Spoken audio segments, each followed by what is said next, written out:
Bismillahirrahmanirrahim. Assalamualaikum warahmatullahi wabarakatuh. Oi. Alhamdulillah, salatan wassalaman ala rasulillah wa ala alihi wa sahbihi wa wala. Rabbi shrah li sadri wa yassir li amri wahlul 'uqdatam min lisani yafqahu qawli. Amma ba'du. Bapak Ibu jamaah subuh Masjid Al-Arab yang saya hormati, alhamdulillah pada subuh hari ini kita masih diberi kesempatan untuk melaksanakan rutinitas kajian subuh dan insya Allah pada kesempatan ini mohon maaf saya bukan mengajari atau juga ini, tapi kita akan bersama-sama mengurai sedikit tentang tafsir surat Al-Adiyat. A'udzubillahi minasyaitonirrajim. Bismillahirrahmanirrahim. Wal 'adiyati dhabha fal muriyati qadha fal mughirati subha fa atharna bihi naq'a fa wasatna bihi jam'a. Innal insana li rabbih lakanud wa innahu 'ala dzalika lasyahid wa innahu li hubbil khairi lasyadid. Afala ya'lamu idza bu'thira ma fil qubur wa hussila ma fis sudur inna rabbahum bihim yawma idzin lakhabir. Shadaqallahul azim. Mungkin ini sudah sangat akrab atau hafal ya bagi kita semua, tapi kita masih sedikit, termasuk saya kadang-kadang kalau baca itu tidak menghayati ya, padahal para ulama ya, salah satunya Imam As-Suyuti dalam Al-Itqan menyebutkan bahwa kalau kita baca Quran lebih bagus kita bertadabbur katanya. Tadabbur itu yaitu menghayati, memahami, menghayati gitu apa yang kita baca. Ya mungkin karena keterbatasan ya, kadang-kadang gitu ya, keterbatasan kita terhadap penguasaan bahasa Arab. Juga kalau yang penguasaan bahasa Arab mungkin juga situasi ya. Situasi kita tidak dikondisikan sehingga ya karena bukan bahasa kita gitu ya. Karena bukan bahasa kita ya. Bahasa Arab benar bahasa orang lain gitu ya, bukan bahasa ibu kita. Jadi kadang kita sering tidak menghayati apa yang kita baca gitu. Tetapi insya Allah kalau khusyuk ini, khusyuk kita sedang beribadah, sedang sholat, sedang mengaji insya Allah gitu. Tetapi kadang untuk menghayatinya itu banyak kesulitan ya, termasuk yang ahli bahasa Arab juga, misalkan para ulama kadang-kadang kalau sedang rusuh ya sekedar dibaca saja gitu, kadang gitu ya mungkin ya. Bapak Ibu yang Allah muliakan, surat Al-Adiyat ini salah satu mungkin surat yang pendek gitu ya, dalam di juz 30, tapi tidak terlalu pendek, ada 11 ayat. Surat ini menceritakan tentang pasukan kavaleri kalau kita mungkin ya sekarang, pasukan berkuda kavaleri kalau di kita yang sedang menyerbu satu kelompok atau musuh gitu ya. Ya. Di sini wal 'adiyati dhabhan, demi kuda-kuda yang berlari kencang, dhabhan yang terengah-engah gitu. Nah ini kalau difilmkan kita kebayang gitu ya. Jadi surat yang sangat, kalau kata orang sastra, filmis gitu ya. Jadi bisa difilmkan. Kalau dulu mungkin zaman-zaman 80-an Bapak Ibu atau termasuk saya yang suka nonton film layar tancap ya di kampung, nonton sahur sepuh gitu. Itu kebayang gitu ya, tentara pasukan Mataram atau Majapahit apa itu, sahur sepuh itu ya. Itu mengendarai kuda seperti itu ya. Kalau sekarang mungkin film-film Cina atau juga ini yang kolosal gitu, kita bisa membayangkan itu. Kuda-kuda kavaler, mungkin sekarang kavaleri kan sudah diganti ya dengan tank gitu. Nah dulu itu pasukan setelah infanteri yang berjalan kaki itu ada kavaleri. Kavaleri itu dengan menaiki kuda bisa dulu. di sini Allah menggunakan apa qasam ya gitu untuk kuda-kuda berlari. Mengapa demikian? Nah, ini asbab nuzulnya, yaitu ketika satu waktu Nabi mengirim satu pasukan kavaleri ya, satu pasukan berkuda ke satu tempat, tetapi 1 bulan belum ada kabar gitu ya. Nah, kalau zaman dulu kan nggak ada komunikasi ya, gitu. Jadi apa namanya, tidak ada alat komunikasi. Minimal kan sebelum ada itu ada walkie-talkie atau apa ya, yang tentara itu ada telepon ya, telepon itu biasanya. Tapi pada waktu itu karena belum ada komunikasi itu, Nabi merasa cemas gitu ya.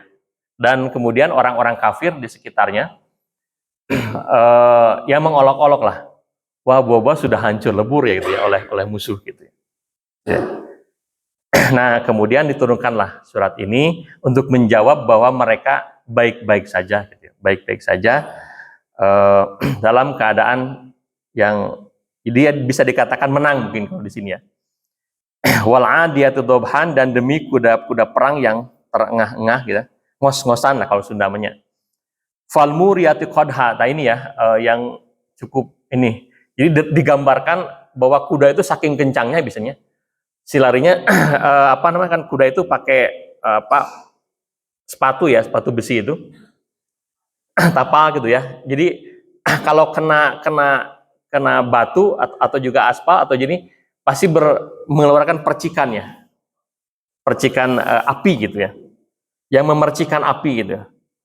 Fal mughirati subhanta ini ya, karena serangannya subuh itu mereka itu ya terlihatlah percikan apinya gitu kan, ketika gelap malam kuda-kuda yang berlari kencang itu akan terlihat percikan apinya. Fal mughirati subhan, tadi di sini mereka itu menyerangnya subuh-subuh gitu ya. Pada waktu subuh ya, karena memang serangan subuh ini serangan paling efektif ya dalam semua serangan di dunia ini ya. Ya bagaimana terakhir mungkin roket-roket antara Israel dan Palestina atau Iran mungkin ya. Itu mengerikan juga ya gitu ya. Mereka menyerangnya subuh-subuh atau pagi-pagi ketika semuanya menyerang. Dalam serangan di dunia ini, misalnya serangan Pearl Harbor itu pagi-pagi ya gitu ya. Terus juga serangan Fajar kita 10 November ya. Misalnya. Ya gitu juga, itu juga sukses walaupun pasukan kecil, kita bisa menunjukkan ke dunia kita masih eksis. Jadi serangan Fajar ini hampir dipakai sebagai strategi perang gitu dalam perang untuk menunjukkan bahwa itu kemungkinan sukses ya. Mungkin yang mengerikan kita sering diputar-putar G30S ya, gitu ya. Jadi itu juga sama ya. Itu subuh-subuh ya. Jadi kalau kita mungkin Janari ya, itu subhan di sini menjelang subuh ya. Fa'athan nabihi naq'an ya, karena medan perang pada waktu itu masih lapangan ya, atau masih belum ini kalau seperti sekarang, jadi lebih banyak berdebu ya. Wah kebayang gitu ya, ini apa namanya ke ininya, suasana ininya, suasana genting ya ketika perang gitu, pasukan berkuda ada gitu ya. Ya mungkin kalau dulu sahur sepuh lah dan sebagainya gitu ya.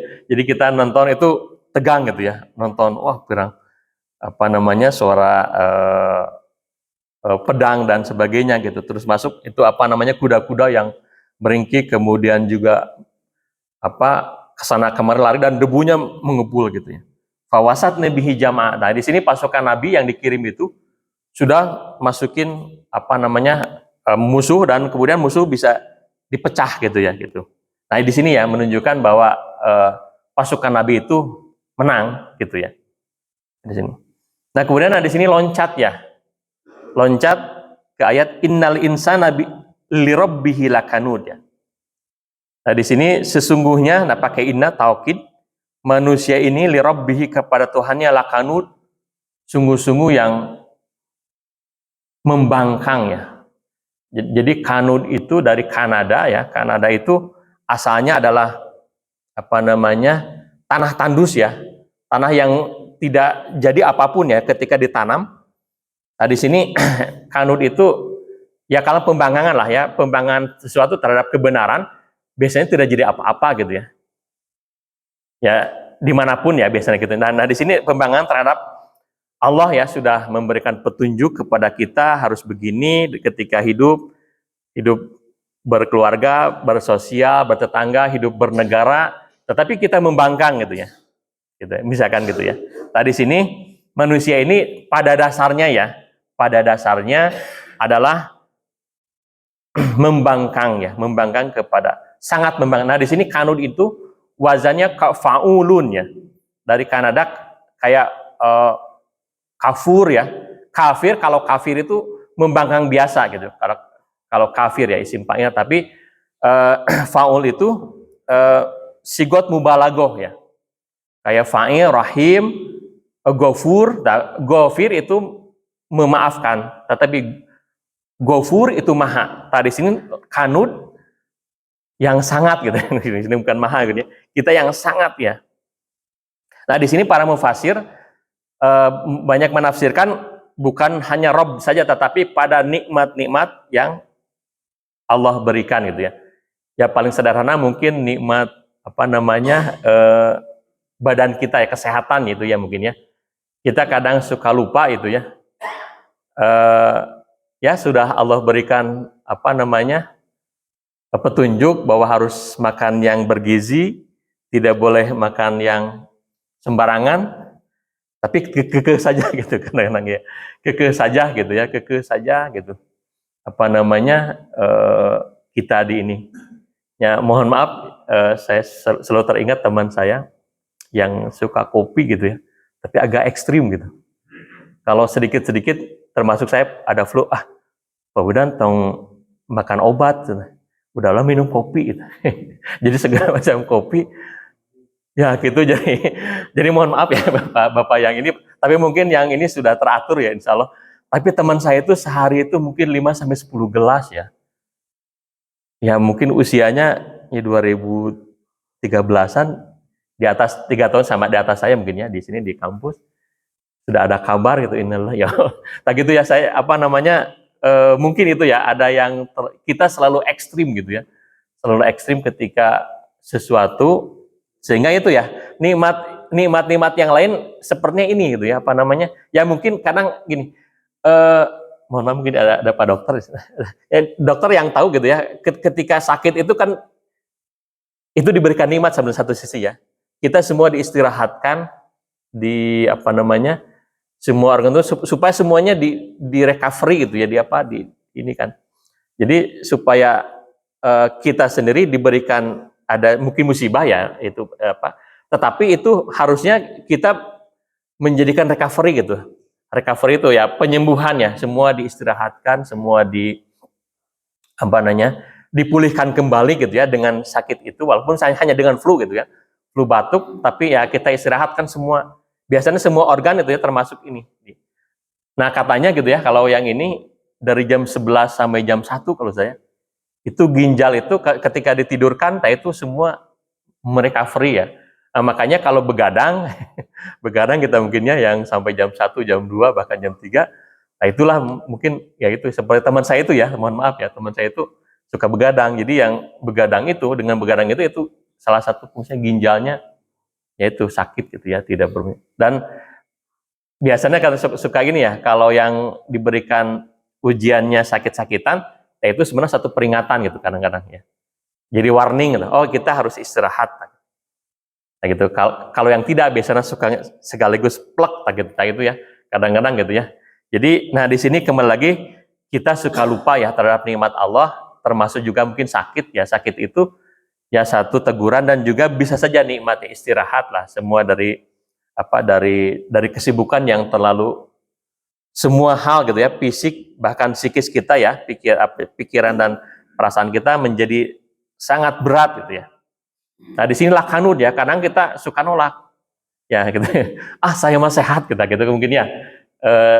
Kalau Bapak Ibu lihat saya sering nonton Dokter Erta ya, misalkan dari klinik jantung itu, wah banyak ini wawasan ya, termasuk tadi jadi kita harus diistirahatkan, makan makanan nutrisi baik, dan itu satu-satu kewajibannya, halalan toyiban. Kata toyibannya di sana, halal itu prosesnya,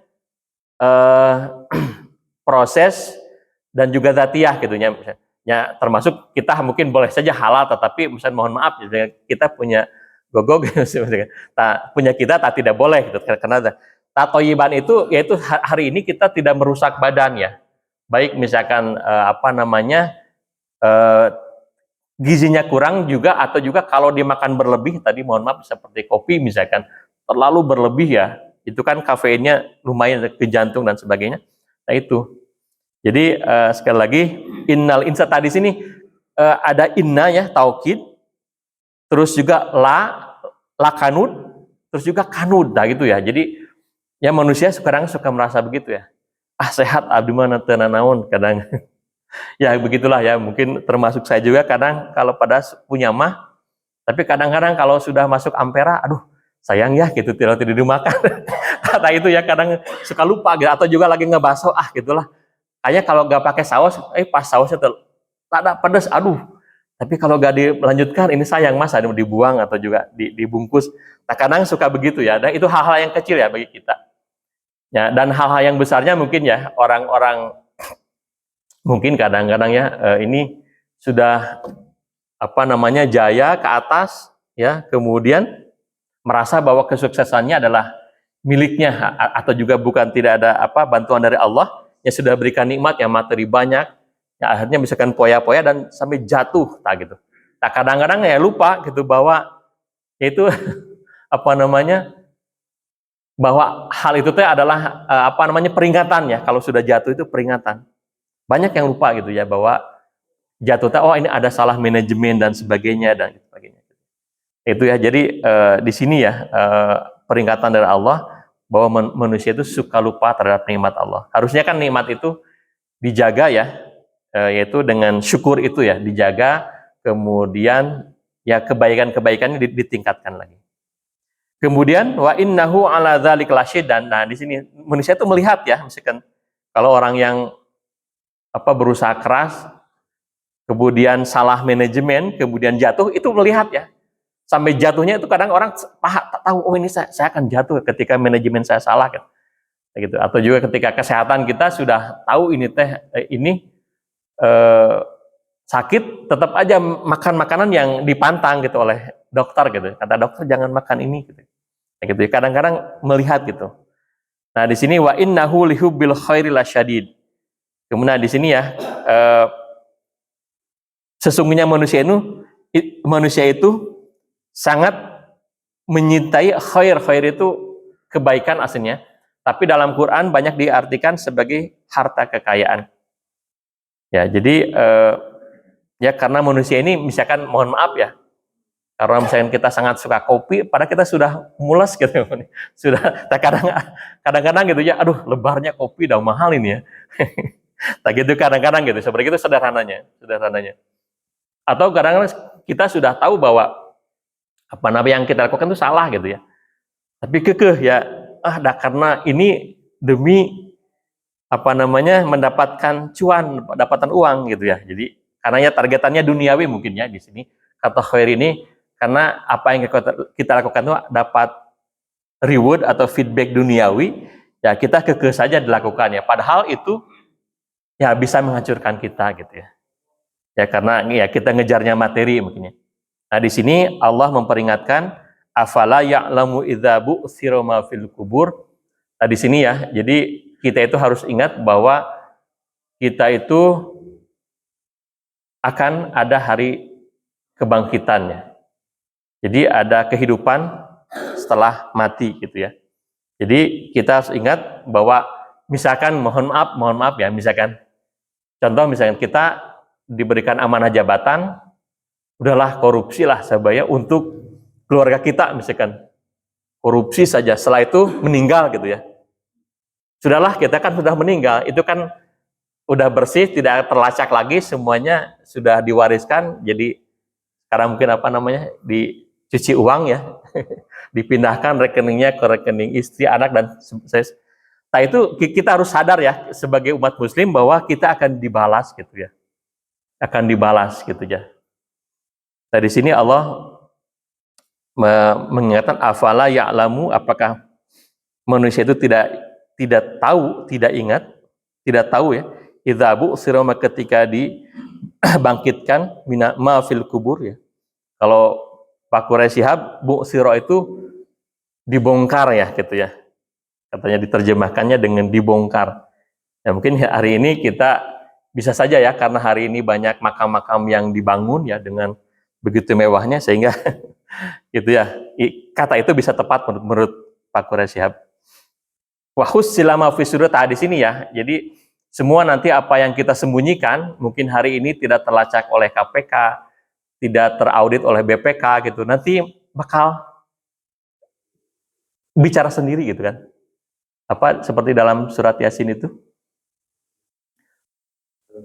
Al-yauma nakhtimu ala afwahihim wa tukallimuna aydihim, semua tangan ya, dulu mungkin apa namanya mengubah apa namanya kalau dulu mah mengambil tanpa ini ya mencuri atau menyembunyikan.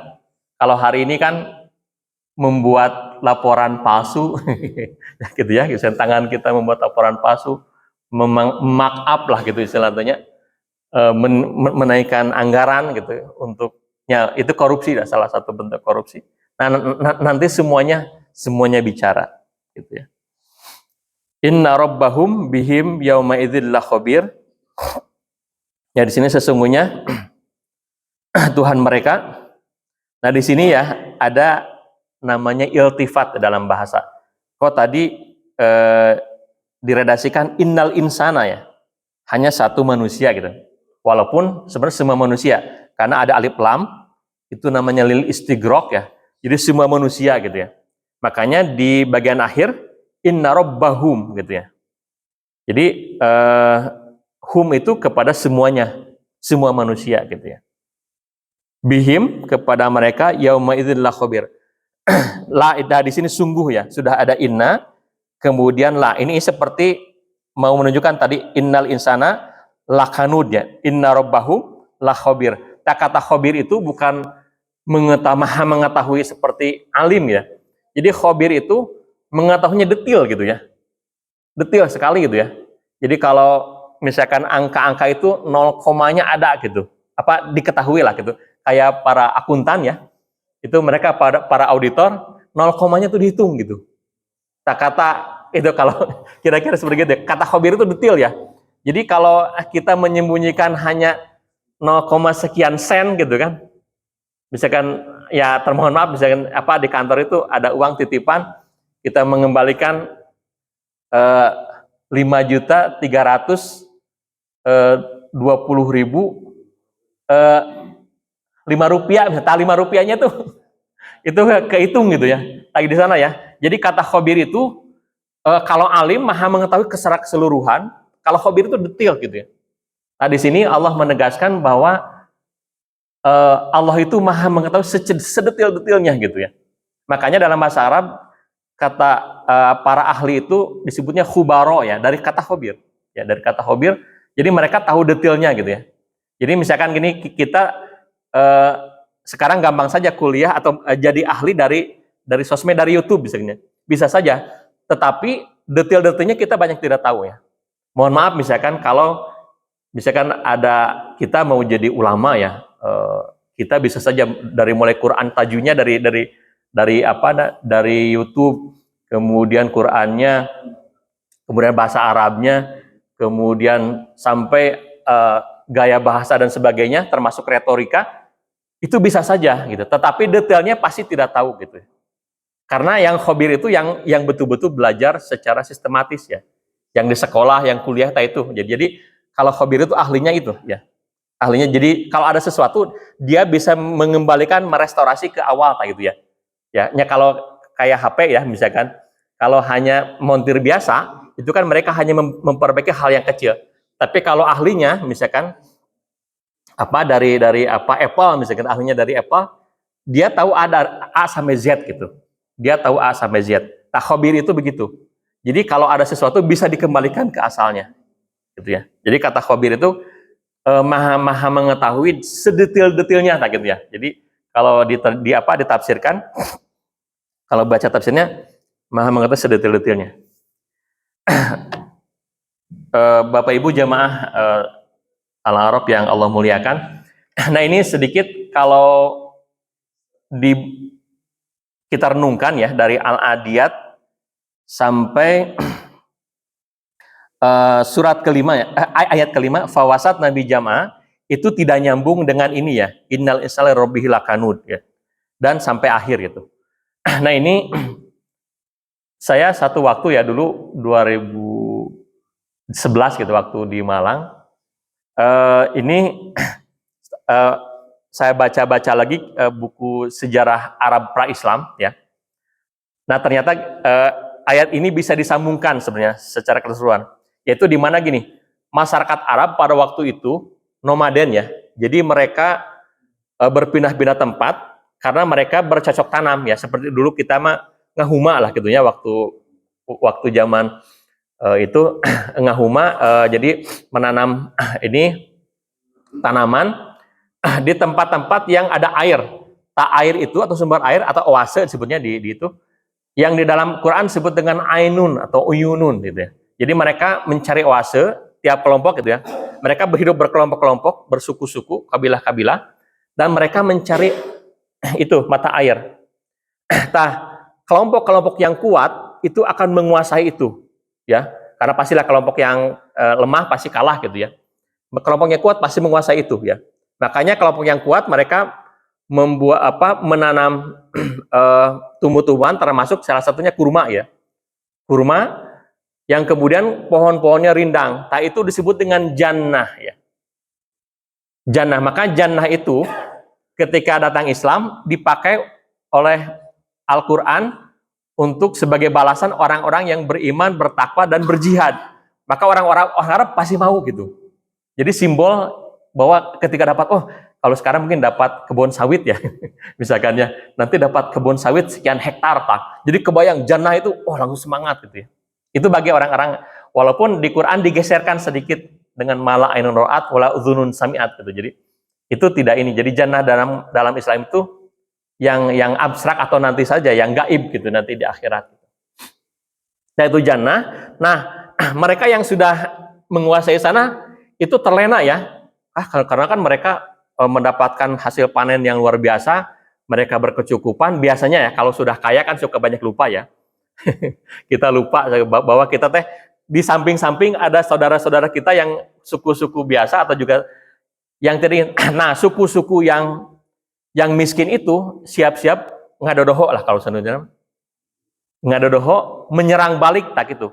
Yang disebut dengan gozwun. Dan biasanya serangan atas subuh ya. Nah, gozwun itu serangan fajar gitu ya. Serangan fajar. Nah, di sini saya melihat sama dengan ini gitu ya. Jadi mereka menyerangnya, kenapa mereka menyerang? Yaitu karena innal insana rabbil lakanud, mereka tidak mau berbagi. Nah, dalam Islam itu kan secara sosial, ekonomi sosial, kalau sudah kaya dihitung hartanya kan ya. Sudah sampai nisab maka haruslah zakat. Kalaupun tidak, haruslah sedekah, infak dan sebagainya. Mereka orang Arab itu pelit ya. Suku yang kaya itu pelit, tidak mau berbagi. Makanya siap-siap langsung di rongrong, dijarah kita dan nah itu gonimah itu rampasan perang itu seperti itu ya. Itu disamakan dengan ketika mereka antar suku saling berperang, yang kalah hartanya jadi rampasan gonimah, orang-orangnya menjadi budak-budak gitu. Nah gitu ya. Jadi kalau lihat sejarah pra-Islam ya, itu seperti nyambung ya. Karena nah itu mereka yang sudah suku-suku yang menguasai oase, kemudian mereka bercocok tanam dan mereka sudah kaya raya, itu mereka tidak mau zakat, infak dan sodako ya. Makanya zakat di dalam Islam itu diwajibkan biasanya untuk wilayah itu ya. Kalau zakat mal gitu ya, tidak boleh ke wilayahnya karena orang sekitar kan melihat gitu kan ya, melihat gitu. Oh si anu teh dari mulai biasa sampai kaya raya, oh di sana itu pasti melihat. Supaya tidak merongrong, ya itulah dalam Islam ada aturannya, ada zakat, infak, sodako. Ya, makanya perusahaan-perusahaan yang mendirikan termasuk Alfamart misalkan ya, yang kecil itu harus KTP sekitar gitu. Kenapa? Karena kalau KTP sekitar untuk pegawai itu tidak akan ada rongrongan gitu ya. Nah ini mungkin teorinya sampai ke sana ya. Jadi apa namanya, kita harus tetap berbagi ke sekitar kita itu karena sekitar kitanya yang mungkin tahu kondisi kita ya. Dari mulai nol mungkin sampai kaya raya kita itu. Ya. Nah, di sanalah apa namanya, Bapak Ibu sekalian jamaah subuh, ini kita harus banyak berbagi mungkin ya. Disinilah harus banyak berbagi, walaupun sedikit dari apa yang kita miliki, baik itu harta atau juga minimal hanya senyum saja. Misalnya ya dengan tetangga, dengan itu mungkin kita apa namanya